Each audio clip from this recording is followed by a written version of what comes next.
Olá, bom dia, boa tarde ou boa noite, dependendo da hora que você esteja vendo esse vídeo. Eu estou aqui para fazer uma videoaula sobre a Primeira Guerra Mundial.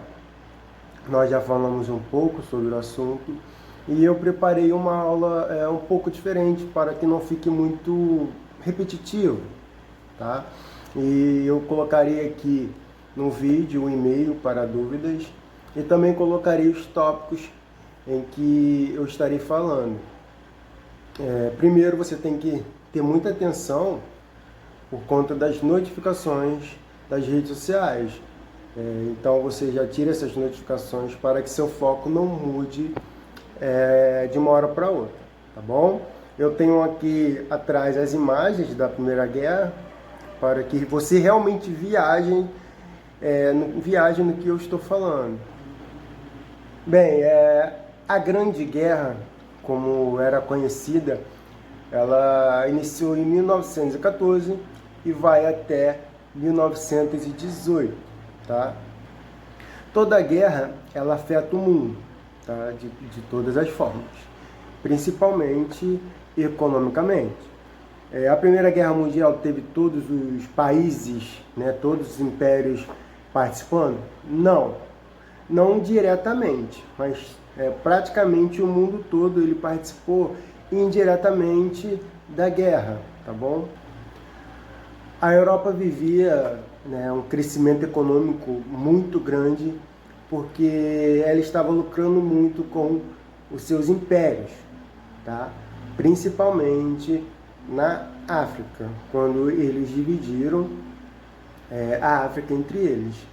Já havia acontecido a Revolução Industrial há algum tempo, eles estavam crescendo e o capitalismo estava em uma grande ascensão na Europa, principalmente nos países capitalistas, tá?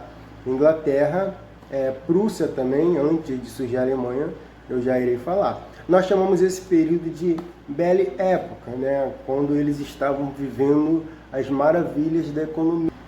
Outra coisa importante também é vocês saberem que os países que nós conhecemos hoje, eles não existiam, tá? Nós tínhamos impérios em que esses países que existem hoje viviam dentro desses impérios.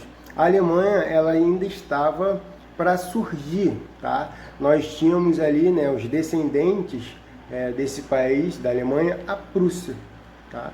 E a Prússia era um império que sempre tinha rincha e briga com os outros impérios ou outros países que já eram formados, principalmente ali a sua vizinha Alemanha. A Prússia ela vai criar uma guerra com a França por conta de um território chamado Alsácia-Lorena, tá? Esse território tinha muitos minérios, muita matéria-prima para eles conseguirem se industrializar, né, tecnologicamente falando. Eles vão criar essa guerra contra a França, eles vão tomar esse território, tá? Essa guerra vai se chamar Franco-Prussiana, e eles tomando esse território, aí nós iniciaremos um período em que a Alemanha vai surgir, tá? O Império Prussiano ele vai deixar de existir e a Alemanha vai se tornar em um novo país.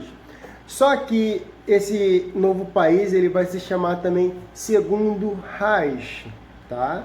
E depois, na Segunda Guerra Mundial, quando a Alemanha crescer de novo, aí eles irão chamar de Terceiro Reich. Outro império importantíssimo, tá? Um pouco mais abaixo nós tínhamos o Império Austro-Húngaro. Vários países faziam parte desse Império Austro-Húngaro, principalmente os países eslavos, tá?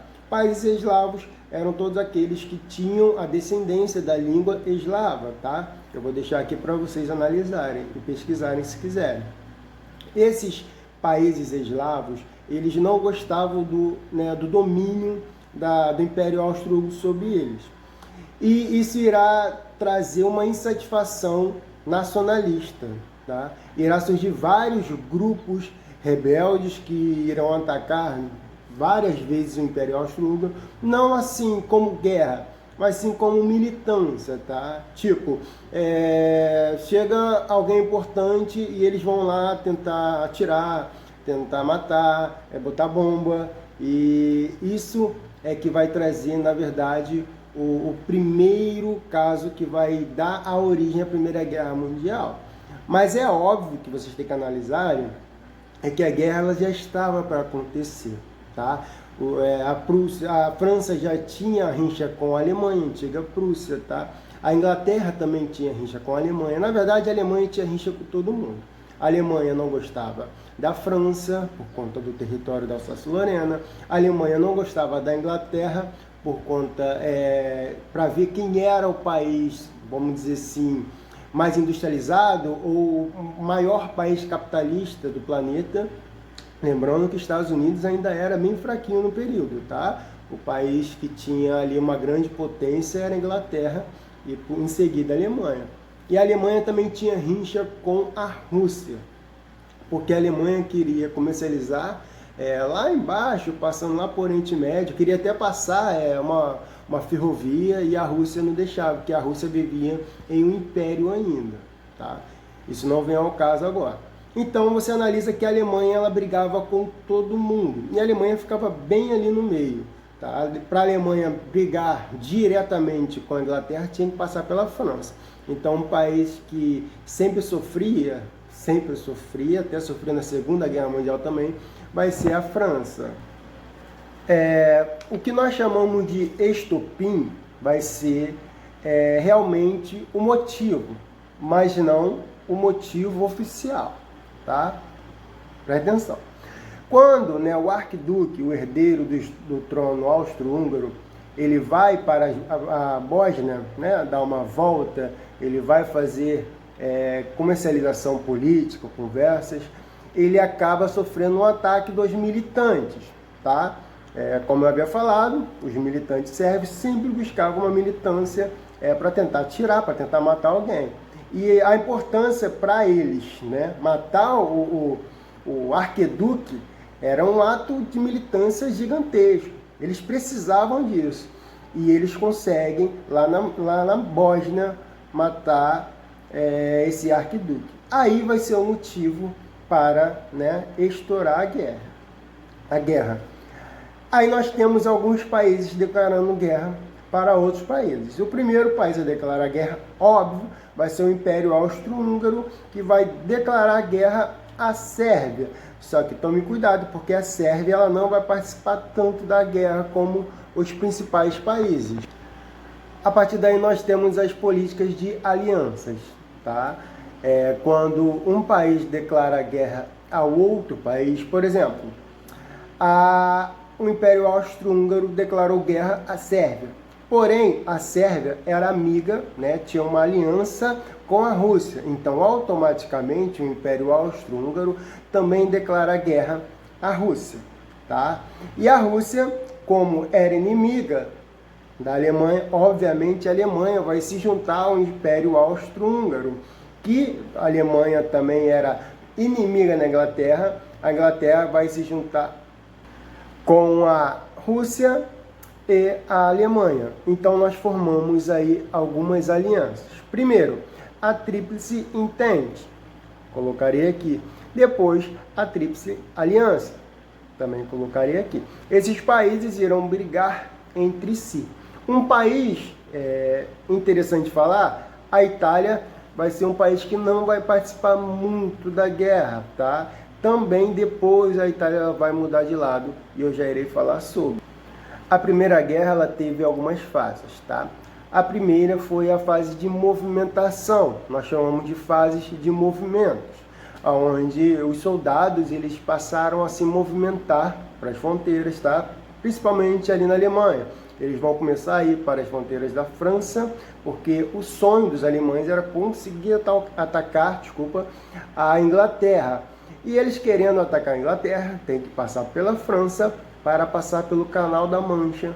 Todos sabemos que a Inglaterra fica em uma ilha, tá? E também os franceses vão começar a deslocar soldados para defender as suas fronteiras, tá bom?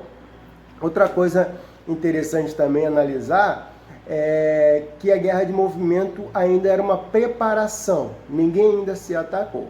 Depois nós teremos a segunda fase, que vai ser a guerra de trincheiras, né? Eles vão começar a cavar buracos para tentar defender o seu território. A trincheira ela não tinha muita mobilidade, então era uma guerra sem avanço. Mas professor, por que eles faziam essas trincheiras, já que eles queriam tomar território? Primeiro, não existia tanque no início da guerra, só no final, e aviões também. No início da guerra, eles faziam guerras com espada ainda, com cavalos, tá? Então o início da guerra vai ser um pouco ruim. É importante vocês analisarem a mente, o psicológico do soldado nesse período de guerra, tá? O psicológico do soldado era abalado. Primeiro porque na trincheira a vida não era fácil, tá? Nas trincheiras chovia, molhava, eles não tinham como tomar banho, a alimentação era precária, tinha muitos ratos, doenças, mortes, e o psicológico dos soldados realmente ficaram abalados com isso, tá bom? Lá em 1915, a Itália ela troca de lado. Por quê? A Itália ela fazia parte da Tríplice Aliança, né? Onde era Itália, Império Austro-Húngaro e Alemanha. Aí a Inglaterra falou assim: Itália, se você mudar de lado, né? Se você sair na parte da Tríplice Entente, eu te dou terra ao final da guerra. E a Itália, já estou aqui fazendo nada mesmo, já que eu preciso me beneficiar. Então a Itália ela sai da Tríplice Aliança e vai para a Tríplice Entente. E outra coisa importante também é que em 1917 a Rússia ela sai da Tríplice Entente. Por quê? Porque a Rússia estava envolvida em uma revolução interna, tá? Na Revolução Russa. E a Rússia ela resolve sair. Então a gente muda aí as tríplices com dois países. Primeiro, a Rússia sai da Tríplice Entente e entra quem? A Itália. Depois, quem sai da Tríplice Aliança, que é a Itália, vai entrar os Estados Unidos. Por que os Estados Unidos ele entra? Primeiro que os Estados Unidos estava ganhando muito dinheiro vendendo armas, tá? Só que esse dinheiro ainda não havia sido pago, tá? Estados Unidos estava vendendo para ser pago depois para a Inglaterra e França principalmente, tá? Eles têm que me pagar. Então, já que saiu um país, os Estados Unidos se viu no direito de entrar na guerra para receber esse dinheiro depois. Estados Unidos, pessoal, se Inglaterra e França perder, eu não vou ter dinheiro para receber. E Inglaterra era a maior potência capitalista do período, não era Estados Unidos. Então, os Estados Unidos ele entra na guerra com uma facilidade. Primeiro, a guerra não estava acontecendo no território dos Estados Unidos, então é bem mais fácil você lutar no território do próximo, tá? Então é importante vocês analisarem aí a troca de países em relação às tríplices, beleza? Depois da Primeira Guerra Mundial, a Inglaterra ela vai estar quebrada economicamente, vai ter que pagar aos Estados Unidos as suas dívidas, assim como França, tá? Quem ganha a guerra? Né? A Tríplice Aliança ganha a guerra. França, Inglaterra, Estados Unidos. Mas quem sai mais vitorioso mesmo da guerra vai ser Estados Unidos, porque vai receber de todo mundo que estava devendo. A partir desse contexto, Estados Unidos ele vai se tornar a maior potência capitalista do mundo, tá? Então, os Estados Unidos ele se torna poderosíssimo depois da Primeira Guerra Mundial. E a Alemanha vai ficar extremamente quebrada depois da Primeira Guerra Mundial, tá? Não assim em destruição do país, mas em destruição econômica. Aí, quando toda a guerra ela acaba, nós temos o tratado, tá? Aí vai se iniciar um processo para falar o que a Alemanha tem que pagar e fazer. Nós temos o Tratado de Versalhes, onde a Alemanha não poderia ter mais de 100 mil soldados, onde a Alemanha tinha que pagar dinheiro aos países que venceram, onde a Alemanha tinha que devolver para a França, né, o território de Alsácia-Lorena. A Alemanha vai ficar extremamente quebrada. A partir daí que nós teremos a Segunda Guerra Mundial, com o sentimento de revanche de Adolf Hitler, tá? Aí já é um assunto para, né, as próximas aulas, tá? Gente, eu espero que vocês tenham entendido. O meu e-mail estará aqui abaixo para vocês me perguntarem. Podem me mandar mensagem por onde vocês conseguirem me encontrar, que eu estarei extremamente disposto a fazer isso. Beleza? Beijo, bons estudos. Olá, bom dia, boa tarde ou boa noite, dependendo da hora que você esteja vendo esse vídeo. Eu estou aqui para fazer uma videoaula sobre a Primeira Guerra Mundial. Nós já falamos um pouco sobre o assunto e eu preparei uma aula um pouco diferente.